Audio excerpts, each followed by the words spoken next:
Coucou tout le monde et bienvenue dans ce nouveau vlog. J'espère que vous allez bien malgré l'actualité et que vous arrivez à trouver des petits moments de pause dans toutes les informations qui nous arrivent.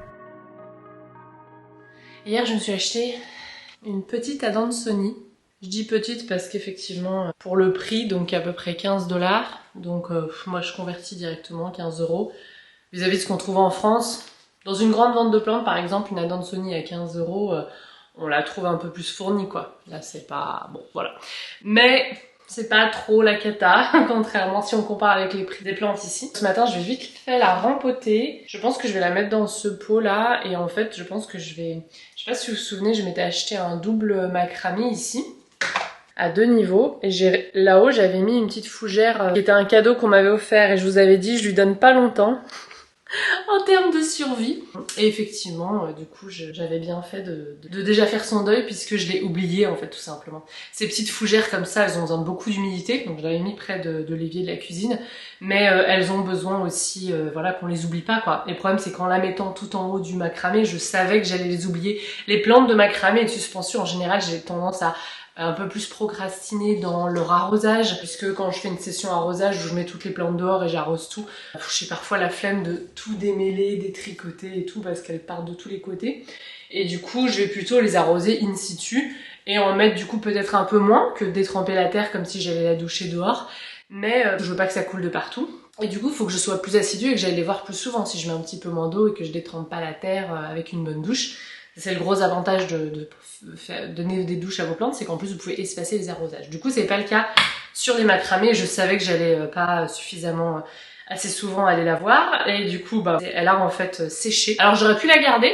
Souvent, elles sont assez quand même résilientes, c'est-à-dire que vous coupez tout, ça repart. Mais en fait, pas ma plante préférée non plus, et voilà. C'était parmi des cadeaux qu'on m'avait fait, on m'avait offert plusieurs plantes. Il y avait un bégonia rex aussi, qui pareil, c'est pas... Bah du coup, je l'ai mis dehors, mais il se plaît très bien dehors. Mais c'est pas une plante que je raffole en intérieur, enfin en tout cas plus. Donc je pense que je vais mettre la Dansoni là-haut, sachant que la Dansoni, petit rappel... Monstera Dansoni, j'ai une vidéo dédiée au Monstera. C'est une plante que j'aimais beaucoup. D'ailleurs, elle est pour mon tout premier livre, je crois qu'elle est sur la 4e de couverture, une photo de mon Dansoni de l'époque à Lyon. Si vous la tutorez, comme quasiment toutes les Monstera ou même toutes les plantes lianes hein, qui normalement montent sur les arbres, elle vous fera des plus grandes feuilles. Si vous la laissez cascader, elles sont pas trop petites, mais voilà, les lianes seront un petit peu moins fournies. Moi, c'est ce qui va se passer ici, parce que je pense que je vais la laisser cascader. Je pense que je vais la mettre là-haut. Parce que là, je sais pas trop où est-ce qu'elle serait bien exposée. Ce qui me manque des étagères au mur, en fait, ici. J'aimerais bien en mettre une au-dessus du canapé bientôt. Faut qu'on y réfléchisse, mais comme on a percé déjà pas mal de trous. J'avais remarqué chez moi, plus je l'éloignais de la fenêtre, bien sûr, plus elle était d'un vert profond, comme ça, que j'aime beaucoup. Je pense que c'est ce que je préfère chez les Adansoni, quand elles sont un peu bien vert profond. Je vais la rempoter là-dedans. Pour le substrat, je vais mettre donc le terreau pour plantes vertes que j'ai trouvé ici. Il y a un petit peu de sphène dedans. Pas mon kiff, mais je vous en parle à chaque fois. Je trouve rien d'autre, de qualité en tout cas. Et je vais rajouter de la perlite, 30% de perlite et le reste avec ce mélange de terreau. Pour la Dansoni, 30% de perlite, je trouve que c'est suffisant, même quel que soit votre climat. Et je vous tiens. Alors en fait, finalement, j'ai posé la Dansoni ici, dans un joli petit macramé, que je crois que c'est une abonnée qui me l'avait fait il y a quelques années. Elle avait récupéré du bois flotté lors d'une balade et elle m'avait fait ce joli macramé que j'adore et que du coup j'ai emmené en France. Je l'avais mis dans mes valises. J'ai amené quelques macramés en fait, certains qui avaient une valeur sentimentale en fait pour moi. Un que ma mère m'avait fait, donc je l'ai mis tout de suite dans ma maison. C'est un des premiers que j'ai mis. Et celui-là je l'avais amené aussi. Donc voilà. Alors là l'étagère est assez full, elle est un peu encombrée je trouve. En fait c'est parce que toutes les petites décos là, je voudrais les mettre, et même le petit cadre de Louis que ma copine Charline m'avait offert, j'aimerais les mettre en fait au mur. Mais voyez pour le moment, alors attendez c'est en contre-jour, c'est vraiment le gros bazar ici. Et en fait ici, lorsque la petite va être là, bon bah ça va disparaître, il va y avoir un petit berceau là, enfin oui un petit berceau. Ça je l'avais acheté exprès, j'ai commencé à mettre... les bodys, les couches, les bavoirs, etc. Et c'est le bazar par terre aussi. La guirlande de fanion, en fait, j'aurais voulu la mettre ici. Ou bien ici et faire un petit coin avec les cadres, bah justement la déco que je viens de vous montrer là, que j'ai emporté de Lyon. Et en fait, je pense, ce fauteuil, je l'aime beaucoup, mais il est pas très confortable pour les tétés multiples, tétés nocturnes. Du coup, je pense que qu'on va peut-être voilà, interchanger avec ceux qu'on a dans l'entrée, je sais pas encore. Du coup, ça voudrait dire un siège plus bas et je pourrais mettre quelques petits cadres, faire un petit coin sympa parce que la pauvre, elle a pas de... je culpabilise. Elle a pas encore de chambre à elle. On n'a pas... Parce que bon, si tout va bien, elle va rester avec nous ici dans la chambre pendant ces 6 premiers mois, si on tient le coup. On a tenu le coup avec Louis et... bon bah voilà, j'ai pour plan de faire ça. Après voilà, on a des principes, on a des plans, puis après on a des enfants, on verra comment ça se passe. Donc j'aimerais bien aménager ce petit espace, enfin aménager, simplement mettre le berceau et mettre quelques petits trucs au mur avec ces décos, là. Donc voilà, je vais voir. Et là, faire pendre peut-être davantage de paniers, parce que là il y a des langes, etc. Là peut-être en mettre un plus grand, parce que je me dis que ça fera du rangement pendant la nuit, enfin du rangement pour ses affaires en fait pour les premiers temps. Donc là-dessous, là, je vais préparer un panier avec des choses pour l'allaitement. Euh, Là, il y aura ses vêtements de la semaine, quoi, on va dire. Voilà, des bodys, etc. Et là, il y aura des langes, des trucs, des crèmes, enfin, j'en sais rien, voilà, quoi. Mais je me dis, j'aurais besoin peut-être un petit peu de suspension, de rangement pour elle. Pour que ce petit coin, ça soit un petit coin qui soit fonctionnel pour elle le jour et la nuit, quoi, et puis pour nous. Sur le lit, je pense pas qu'on va rajouter de meubles et tout, de table à langer ou autre pour le moment. Donc ce que je me suis dit, ça se trouve je vais changer d'avis, hein. Mais ce que je me suis dit, c'est d'acheter un matelas à langer, mettre dessous le lit là, puis le sortir la nuit pour la changer vite fait la nuit et remettre dessous après. Sachant qu'il y a tout un espace dans la salle de bain qui est commune à tout le monde pour la journée, pour la changer. C'est là où j'avais mis le matelas de change de Louis quand il n'était pas encore propre, quand on arrivait ici au tout début du printemps et où je le changeais. Du coup, il y aura de la place dans la salle de bain, dans la journée, un vrai espace pour la changer. Mais voilà pour la petite Adansoni. Donc j'avais envie de la voir tout simplement, davantage que sur le macramé. Voilà, j'ai envie d'en profiter. J'ai pas encore énormément de plantes. Du coup, celles que j'ai, je les aime beaucoup parce que je les choisis avec soin. Et j'ai envie de la voir en fait. Donc voilà.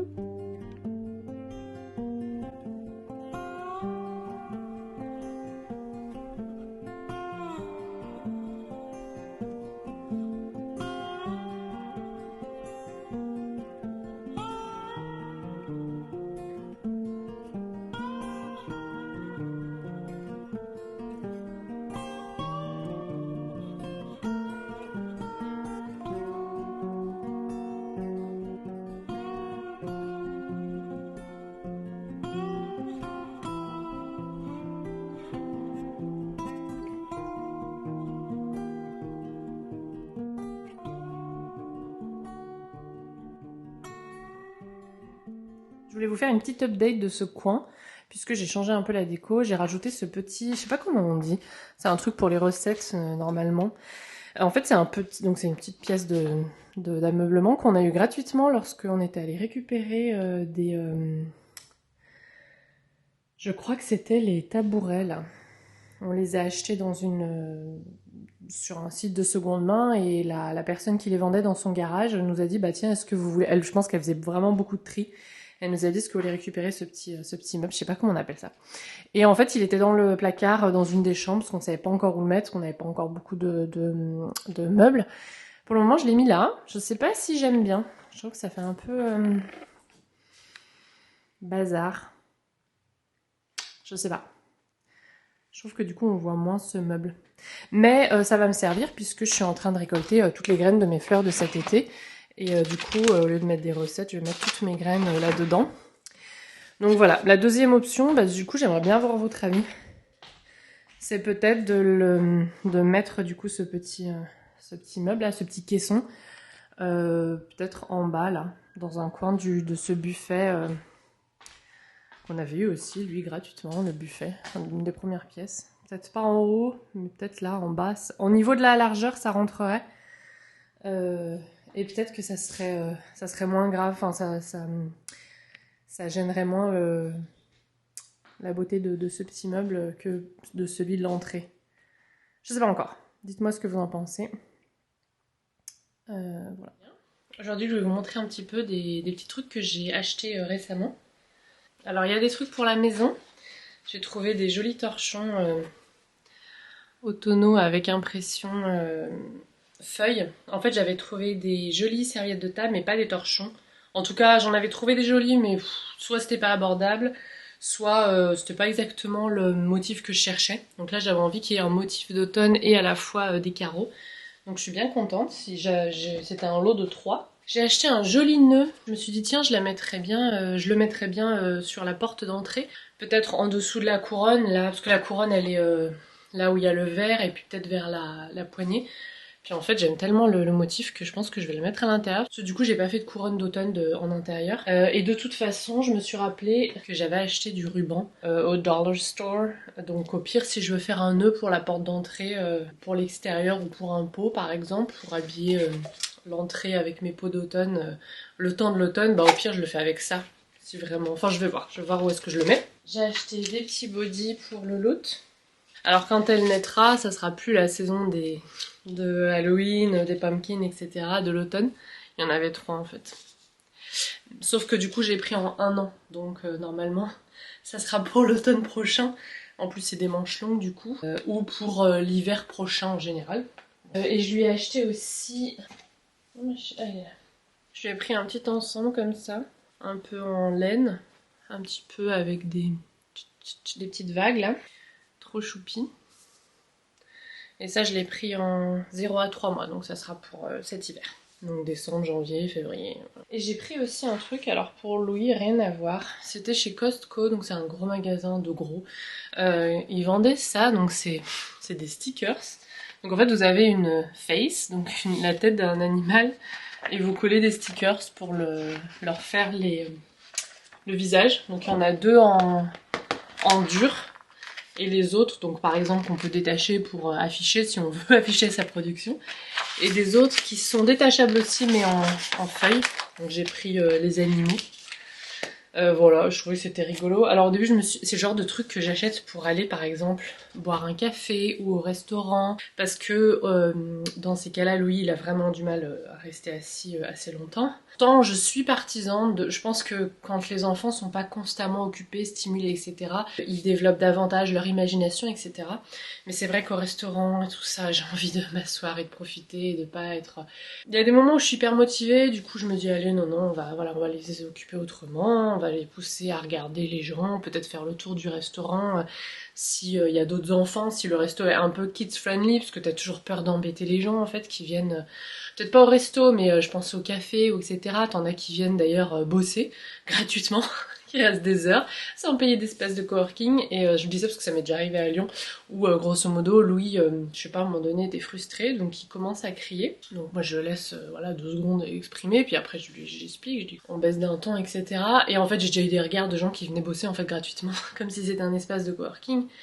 Et en fait, j'avais envie de dire, bah non, en fait, c'est aussi un café où les gens viennent prendre un café, un petit cookie, là, c'était pour Louis, et puis les enfants, en fait, font partie de la société, en fait, entièrement.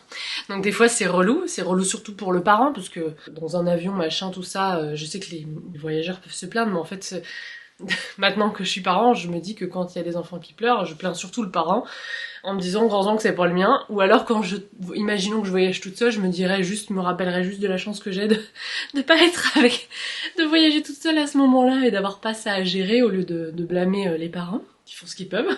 Et du coup c'est le genre de truc que j'amène, voilà, en café, en restaurant, etc. Mais là il est un peu grand, donc je sais pas si je vais le garder pour la maison un temps pluvieux ou un temps... Là on a eu pas mal d'incendies au nord de la Californie qui en fait ont pollué l'air ici. Et du coup il y a eu 2 jours où sortir c'était vraiment compliqué. Encore plus sortir pour aller faire un effort physique par exemple, aller jouer, courir au parc, etc. Du coup c'est des trucs, il y a plein de petits jouets comme ça, des petits puzzles, des trucs comme ça que je garde dans le coffre ou dans mon sac pour quand on sort. Et comme ça il les voit pas souvent, il les voit que quand on va au resto ou au café. Et du coup il le redécouvre à chaque fois même si c'est des trucs qu'il connaît déjà. Et du coup l'intérêt est plus grand. Alors que c'est un peu comme une rotation des jouets que je fais déjà à la maison. Bah là, c'est un peu le même système, mais il y a des jouets, c'est uniquement pour les sorties, voilà, où, enfin les sorties où on peut pas faire autre chose, parce qu'il y a plein de petits cafés, petits restos des fois qui sont à côté d'un parc ou je sais pas, il y a un petit truc, il y a un petit bac à fleurs, on peut monter dessus, il y a des escaliers, il y va, il fait le tour, on y va avec lui, voilà. Mais il y a des moments où j'aimerais bien qu'il soit assis à table, et s'il y arrive pas tout seul, ben voilà, essayez de pas déranger les gens, quoi. Ce qui est vraiment nul comme motivation. C'est vraiment hyper triste, je trouve que dans nos sociétés on soit obligé de, en tant que parent, soit de s'interdire d'aller boire un verre ou faire quelque chose. C'est quand même assez important, je trouve, quand t'es parent d'enfants en bas âge, d'avoir encore la socialisation, de faire des trucs un tout petit peu pour toi, même si, voilà. Ici aux États-Unis, les week-ends sont vraiment tournés vers les enfants, c'est les sports, les activités extrascolaires, les machins. Et en fait, finalement, les parents font assez peu de choses juste pour eux.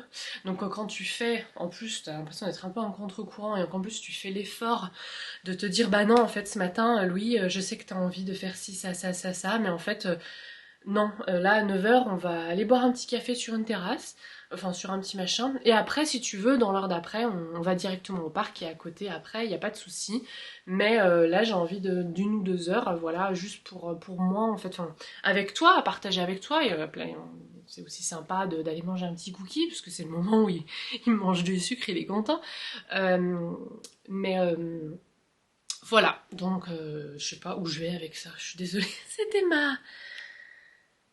Bien sûr, je suis essoufflée maintenant au moindre truc. C'était ma réflexion du jour en lien avec mes achats du coup. Bon, finalement, je l'ai mis là, le petit nœud. Parce qu'en fait, Louis voulait qu'on mette la guirlande là pendant les 2 prochaines semaines avant Halloween. Donc j'ai enlevé ma jolie guirlande de fanion à contre-cœur. Mais de toute façon, je vais l'enlever pour Noël parce que je pense que je vais faire mettre une guirlande de sapin là. Du coup, voilà, jusqu'à fin octobre, il y a la petite guirlande d'Halloween que j'avais achetée, qui sont des petits personnages en feutre. Trop choupi. Et du coup, au milieu, enfin, elle était trop grande, elle tombait un peu sur la cheminée. Cheminée qu'il faut que je me décide à frotter, parce c'est tout noir en bas à cause de la suie. Et ah oui, petit pic de mon quilt que j'ai commencé. Bref, donc comme c'était trop grand, j'ai fait du coup deux petites vagues et j'ai mis là le petit nœud en attendant. Voilà, c'est pas trop mal. Écoutez, l'an prochain, j'espère que on aura une jolie couronne de l'automne là-haut, puisque c'est pas mon préféré là. Je trouve que ça fait un peu tout nu, puis c'est pas assez végétal selon moi. Mais bon, une chose à la fois, une saison à la fois. Déjà, on est bien installé. Avec le loup, avec de l'argile qui sèche à l'air libre, on a fait des petits fantômes. J'avais vu cette idée sur Instagram il y a quelques semaines. Et puis on s'est enfin lancé. On les a offerts à ses grands-parents, donc ils étaient bien contents. Halloween ici, c'est vraiment une grosse fête. Et on a pas mal d'enfants, de copains dans le quartier qui décorent leur maison, qui vont aller faire... chercher des bonbons le jour d'Halloween. Du coup, voilà, on essaie de comment dire, de s'inclure un peu dans cette culture, c'est rigolo.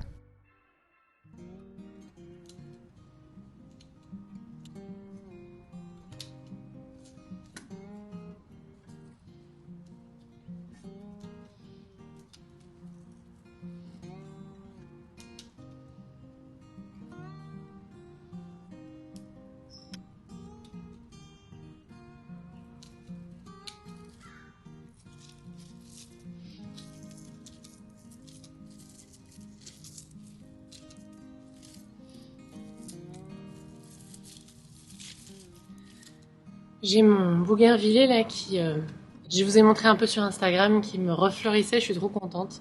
Il a énormément poussé en termes de feuillage sur le pilier, c'est exactement ce que je voulais. Et je savais pas s'il allait me refleurir à l'automne ou si j'allais attendre le printemps prochain. À San Francisco, donc en ville qui est vraiment un microclimat, la ville de San Francisco, c'est le printemps toute l'année en fait. Il n'y a jamais de température extrême, ni de grosse chaleur extrême, ni de gelée extrême. Donc c'est une plante qui se plaît énormément à San Francisco, qu'on voit quasiment toute l'année. Mais comme nous, on est dans la baie, donc à l'extérieur de cette ville qui est vraiment un microclimat, nous on n'a pas un microclimat, on a plus de chaleur en été et plus de fraîcheur en hiver. Du coup, je savais pas si Ça dépend aussi des automnes, il y a des automnes qui sont très chauds, des automnes qui sont très pluvieux, enfin vraiment c'est un peu étrange. Et du coup je suis contente de le revoir me faire des jolies fleurs. Je regarde si c'est des fleurs ou des bractées. Et sinon là je me suis mise à quatre pattes, ce qui me coûte, pour enlever les fleurs, les feuilles séchées et les fleurs séchées de mon kalanchoé. Mon kalanchoé, il m'a été offert par une tante ici qu'on a. Elle m'avait offert plusieurs plantes quand on est arrivé. Et ça fait partie, avec les... Je sais pas si vous voyez derrière. Avec le bégonia rex derrière. Ça fait partie de ces plantes qui sont pas préférées en intérieur. Du coup, je l'avais sorti dès le printemps. Je me suis dit, ça fleurira la terrasse. C'est très très bien. C'est super sympa. Du coup, c'est ce qui se passe. Plus j'enlève de fleurs séchées, plus elle me fait des nouvelles hampes florales. C'est vraiment top. En hiver, par contre, ici, il faudra que je la rentre. Il faudra que je la rentre à un moment donné au plus fort de l'hiver. Mais c'est pas grave, je la ressortirai ensuite au printemps et voilà. J'ai aussi taillé mon autre petite plante, là j'ai oublié le nom. C'est une des premières que j'avais achetées et je vois qu'elle refleurit là. Donc j'ai bien taillé les tiges séchées.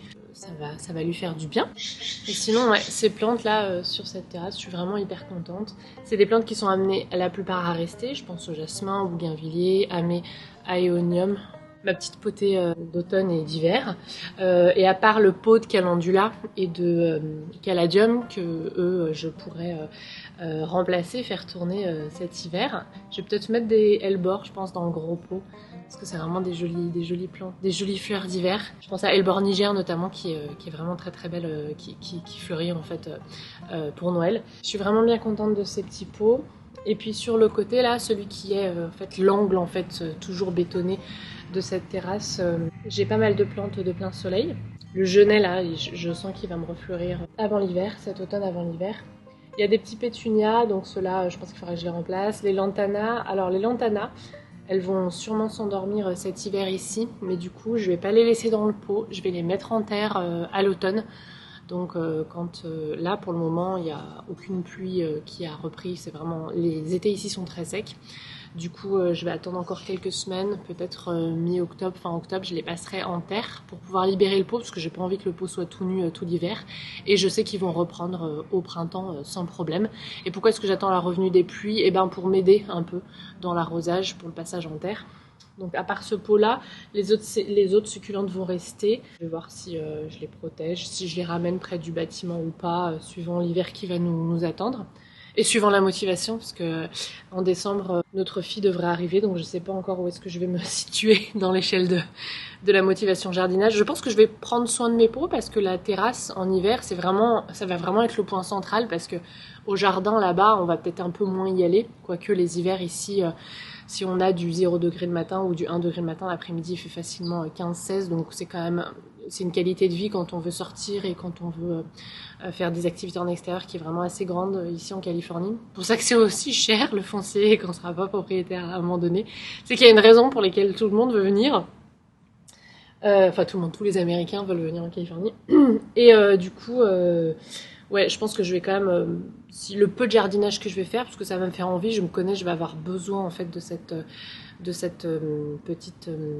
petits moments méditatifs qui est le jardinage entre Tété et Loulou. Et ben je pense que c'est ma terrasse et mes pots dont je vais me prendre le plus soin, parce que c'est vraiment ceux qu'on verra le plus le matin, quoi, quand il fait moche. Je prends mon thé devant la baie vitrée ou en regardant mes petits pots. Donc ouais, je pense que les lantanas seront déplacés. Le petit pot avec les pétunias, tout ça, je vais les enlever. Je sais qu'ils peuvent revenir, mais moi je vais rester sur des pétunias en mode annuel parce que je veux pas que les pots soient tout nus tout le temps. Et puis les autres, gazinias peut-être que... Non, je pense que ça devrait aller. Les autres, ça devrait aller. Mais du coup, ça veut dire que je vais avoir quelques pots de libre pour me faire plaisir avec des petites fleurs, des choses un petit peu colorées. Si le reste est persistant, reste en feuillage mais ne fleurit pas, c'est pas grave, il y aura quelques petites choses colorées. Donc voilà, pensée, hellebore. Les astères, j'en ai pas planté.